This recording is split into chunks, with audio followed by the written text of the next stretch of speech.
The wind brushed across the meadow, carrying with it the faint scent of rain and wild mint. The grass swayed like an ocean of whispers, each blade catching the last rays of sunlight. It was there, between the murmurs of the field, that Elara and June found their quiet place, the world reduced to just heartbeats and breath. They had been coming to this meadow since spring. At first, it was just for painting. June loved to capture the changing light with her camera. Elara, the silence. But lately, that silence had changed. It felt heavier, softer, like the pause between two people about to say the same thing. Elara lay back in the tall grass, hands folded under her head. "You can't see the sky anywhere else like this," she murmured, a familiar refrain. June smiled faintly, lowering her camera. "You say that every time, because it's true every time." A laugh, small, nervous, beautiful, escaped June's lips. She sat down beside Elara, so close their shoulders brushed. The air seemed to shift, becoming dense with things unsaid.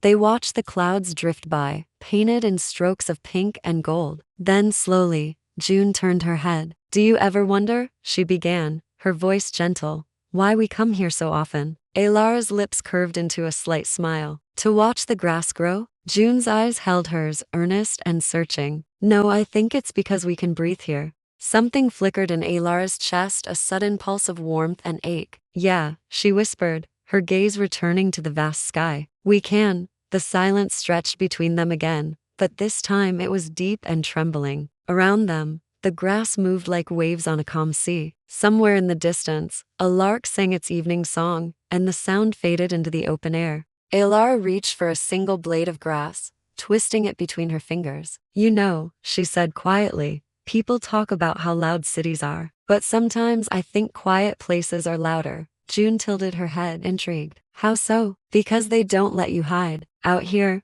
all you can really hear is yourself." June didn't answer right away. She was looking at Elara now, really looking. The setting sun caught in her hair, and her eyes reflected that pale golden light. "Maybe that's why I like it," she said softly. Elara turned her head toward her. Their faces were close to close, and neither of them moved away. For a single heartbeat, the world seemed to still. No wind, no sound, only the rush of two hearts beating in the open. June's voice came out barely above a whisper. "Elara." Before her mind could catch up, Elara's hand moved, her fingers gently brushing June's cheek. Her skin was warm, trembling slightly under her touch. "You don't have to say it," Elara breathed, understanding everything in that one word. "I want to." June's words hung there, soft, trembling, and so very real. Then she leaned forward, hesitating for just a second before closing the space between them. Their lips met gently, like two raindrops meeting on a leaf. The kiss was slow, uncertain, tasting of sunlight and grass. It wasn't about passion or perfection, it was about everything that had been silent between them for months, suddenly finding its voice in this one tender moment.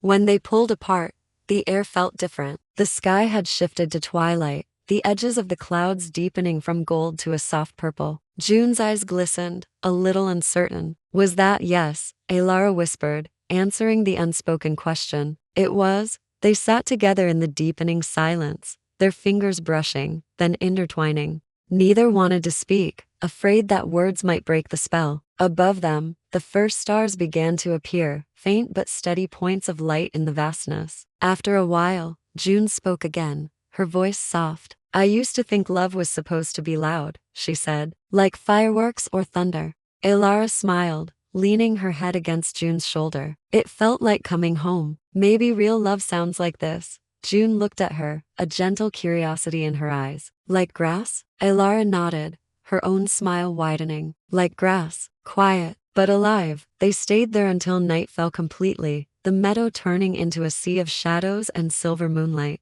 The world beyond this field, with its noise, its doubts, its fears, felt impossibly distant. Here, in the silence of grass, they were just two souls who had finally found the courage to listen to their own hearts. As they walked back toward the faint lights of the village, June reached out and took Elara's hand. It felt natural, unplanned, as simple and necessary as breathing.